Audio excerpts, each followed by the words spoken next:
υπάρχει και υπήρχε φόβος και γιατί ότι κάτι σημαίνει κάτι τρέχει. Στο κάτι σημαίνει κάτι τρέχει, δεν θα τρέξουμε από πίσω από τα γεγονότα, δεν στηρίσαμε, θα είμαστε πιο μπροστά από τα γεγονότα και να προειδοποιήσουμε εκείνους που πραγματικά σκέφτονται αυτού του είδους την οικονομία στην παιδεία να το ξεχάσουν, διότι για μας προσωπικά και για κάποιους ανθρώπους, νομίζω όλοι που είσαστε εδώ και ασχοληθήκατε με την παιδεία, θεωρούμε ότι η παιδεία είναι η λήθος εκείνο πάνω από οποία πρέπει να στηθεί ένα οικοδόμημα που είτε λέγεται κράτος, είτε λέγεται ανάπτυξη, είτε λέγεται οτιδήποτε κανείς μπορεί να σκεφτεί. Χωρίς παιδεία, χωρίς μόρφωση, δεν μπορεί να πάει μπροστά το παρόν. Απέναντι λοιπόν σε αυτή την πρόθεση ή τη σκέψη, αν θέλετε, γιατί εγώ τίποτα γραπτό δεν έχω. Δεν έχω μια εγκύκλιο που να λέει ότι ξέρετε κύριοι, αυτά θα κλείνουμε σχολεία. Μιλούμε γιατί υπάρχει η κατάθεση της ΕΔΜΕ, υπάρχουν και οι διαβαίες, οι οποίες πραγματικά μας χορηγούν, μας ανησυχούν και γι' αυτό το λόγο θέλουμε να βγάλουμε ένα επιπλέον σύστημα εκτός από την ΕΔΜΕ και εμείς, σαν Επιτροπή Παιδείας, που να λέει αυτό που και διατράξαμε στην Επισκοπή, ότι είμαστε κάθετα αντίθετοι σε τέτοιου είδους παραβάσεις. Για μένα θα προσθέσω ακόμη ένα λόγο, ότι ακόμα και το πατρό, το δικό μας πατρό, έτσι, που ανήκω σε αυτή την παράταξη, νομίζω ότι την παιδεία δεν πρέπει να ακουμπήσει και θα έλεγα και την υγεία και την καθημερινότητα των πολιτών. Σήμερα που η κρίση μας έχει πλησιάσει, μας έχει αφοπτήσει, μας έχει ταλαιπωρήσει, νομίζω ότι θα πρέπει από αλλού να ακουμπούν αυτά τα κονδύλια, από αλλού να βρεθούν αυτές οι δυνατότητες ανάπτυξης της οικονομίας και όχι να κόψουν από την παιδεία.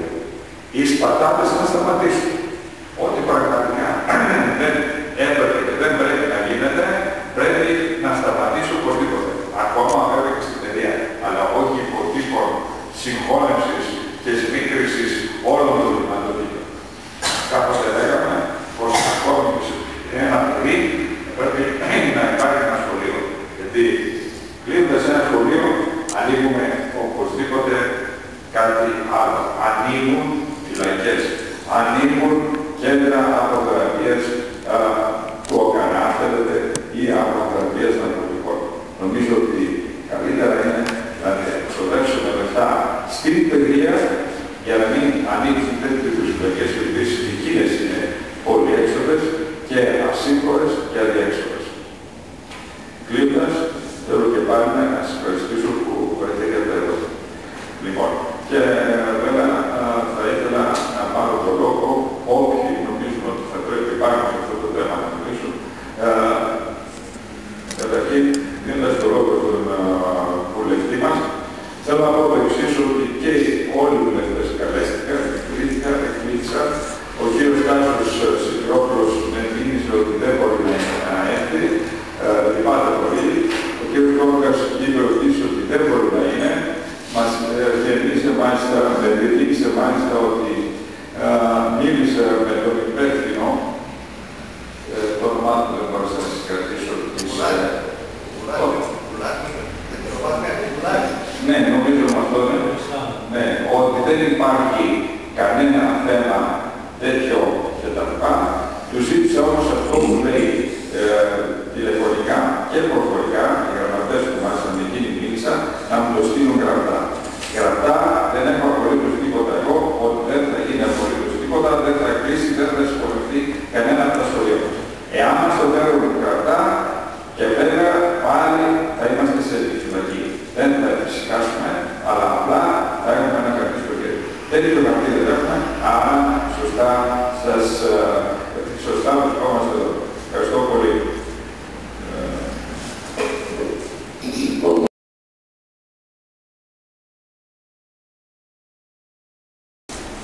Έχει και άλλους παράγοντες, όπως το παιδιά να κλείσει ένα σχολείο για να μεταδεχθούν σε άλλο που θα είναι λίγο πιο μακριά. Το πόσο χρόνο θα χάνουμε για να πάνε σε αυτό το σχολείο. Το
150 μαθητές. Δηλαδή σχολιάζουν κάπου από 5 μαθητές να συμφωνηθούν. Μετά από πιέσεις στην κουβέντα πάνω που κάνουν 5 μαθητές από το Ευρώπη, που κατεβάσαν στα 100 και τώρα μιλάνε για 50. Βάζει περιπτώσει και στο 50 να πάνε εμάς να μας έχουν μέσα. Το κύριο Μαρίνα είναι κάτω από 50. Επειδή όλες αυτές τις κουβέντες, όλη αυτή η διαδικασία θα περάσει μέσα από τους τρίμους, εγώ τα έλεγα και έτσι πρέπει να είναι, δηλαδή, όλη την ειδοποίηση από εδώ και πέρα και η προσοχή μας εδώ να είναι μέσα από το δίκτυο. Γιατί όλες αυτές οι κουβέντες θα περάσουν μέσα από τη δημιουργική με την εκτροπή παιδεία. Δεν μπορεί να περάσει. Εντάξει, δεν θα υπάρχει τώρα, θα υπάρχει περιφερειακή βιβλιοθήκη. Η περιφερειακή βέβαια μας είναι λίγο μακριά. Ό,τι μπορούμε να κάνουμε μέσα στην κοινωνική. Κάτι άλλο θα έλεγα, επειδή εγώ δεν είμαι χάρτος της Μαρίνας και της Επιστροφής και θα θέλω λίγο αναρρώτητα πράγματα. Να μην πει η Επιστροφή στη λογική να κλείσει η Μαρίνα για να πούμε το διάστημα της Επιστροφής και της Μαρίνας στη λογική να κλείσει η Επιστροφή για να πούμε το διάστημα της Μαρίνας, θα αρχίσουν και τα δυο να πούμε. Εντάξει.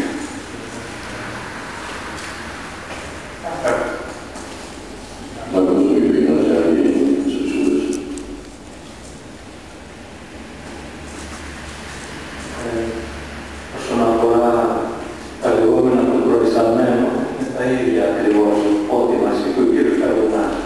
Ότι είναι σκέψεις και συγχωνεύσεις και κλείσιμο σχολείου.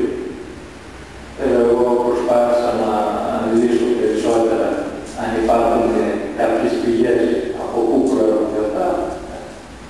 Μου είπα από παρακάτω, πού ακριβώς, περιφέρεια, δεν μου έδωσε συγκεκριμένη απάντηση. Μετά από αυτό, επειδή ήταν παρούσα και ένα αυτοσύλλογο γονιό του Κυρεμών, ένα μέλος, ενημερώθηκαν οι γονείς και τα παιδιά φυσικά για αυτό το ενδεχόμενο της συγχώνευσης. Με αποτέλεσμα την επόμενη ακριβώς ημέρα να έχουμε κοινικοποίηση στο σχολείο, περισσότερο από τους γονείς, θα έλεγα. Και είχαμε και κατάλληλες. Ενημέρωσα φυσικά το βοηθάμενο ότι θέλουμε υποκατάλληλες. Ήμουν υποχρεωμένος με βάση τον νόμο εγώ να συγκαλέσω το σχολικό συμβούλιο για να δούμε πώς θα λειτουργήσει το σχολείο. Και με την ευκαιρία της σύγκρισης του σχολικού συμβουλίου λύθηκαν και οι δήμαρχοι, ο δήμαρχος Ανθεμίων και ο Σιδηρόπουλος, οι αντινομάρχες, κλείθηκαν ο Μάρχας, ο οποίος έστειλε την αντινομάρχη εταιρεία και φυσικά το συνδικαλιστικό μας όργανο, ΚΕΛΜΕ. Και στα πλαίσια του σχολικού συμβουλίου συζητήσαμε όλη αυτή την κινητοποίηση τέλος πάντων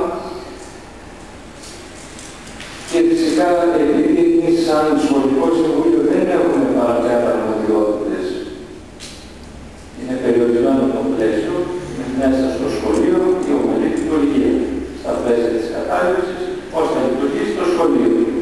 Και εκεί πέρα πλέον το θέμα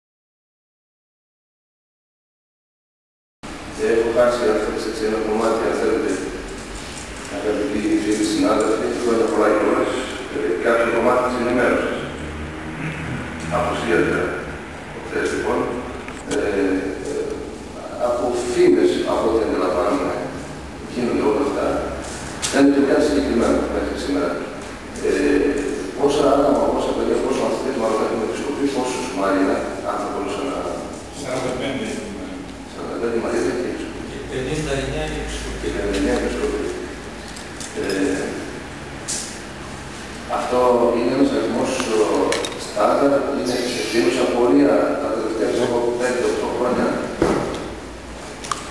Όταν ήρθα, δηλαδή το 1977 ήταν 64.000. Λίγο στερεότυπες. Η Σκοπή είναι ένας σταθερός αριθμός. Αλλά από ό,τι μου είπαν το Δημοτικό Σχολείο της Πληθυντής, τα παιδιά αυξάνονται και περισσότερα και περιμένουμε τον χρόνο να αυξηθεί ο αριθμός. 4-5 άτομα, όπου γύρω στα 65. Και ένα δεύτερο είναι ότι αυτό κυρίως που ξεσήκωσε τα παιδιά, τους γονείς της Επισκοπής, είναι ότι δεν μετακινούνται. Είναι παιδιά που μένουν στην Επισκοπή. Δεν μετακινούνται καθόλου. Είναι μέσα από την κοινότητα της Επισκοπής.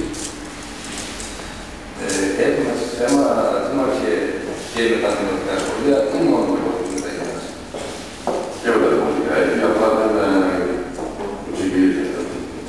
Λοιπόν, δηλαδή, με δίνει μια κουβέντα σε μια βάση, μια στοιχεία, πιστεύω, έτσι, αριθμό δημοτικών σχολείων, ποια είναι η Άσο. Το είπα και εγώ, το επανέλαβα και όλοι, είναι ακριβώς αυτό που είπες και εσύ. Αυτό είπα και εγώ, ότι χωρίς στοιχεία ή χωρίς πρόταση κατάργησης της συγχώρευσης είναι κάτι κοντρίστο αυτό που κάνουμε. Αλλά χωρίς φωτιά καθόλου δεν γίνεται. Το να αφήσουμε τα πράγματα εφησυχάζοντας ότι τίποτα δεν θα γίνει, έτσι, αφού δεν έχουμε κύκλο, σε μια βραδιά, σε μια νύχτα θα μας έρθει η κύκλος και δεν θα μπορούμε να κάνουμε τίποτα. Το μήνυμα λοιπόν που θέλουμε να πει από εδώ μέσα είναι ότι εμείς κύριοι θεωρούμε πρώτος την παιδεία σαν την κλειδία ρήτο για να πάει μπροστά μια κοινωνία ένας στόχος, όπως είναι ο δικός μας, και από εκεί συζητούμε στην κατεύθυνση ότι είμαστε απέναντί σας εάν σκεφτείτε να κλείσετε αυτά τα γυμνάσια που πραγματικά έδειξαν και έδειξαν τόσο καλά στοιχεία όσο αφορά τη λειτουργία τους. Λοιπόν, το αν είναι και τα δημοτικά, αυτά ακόμα δεν ακούστηκε. Λέμε για αυτά που ήδη υπάρχουν διαρροές που ζητούν καταγραφή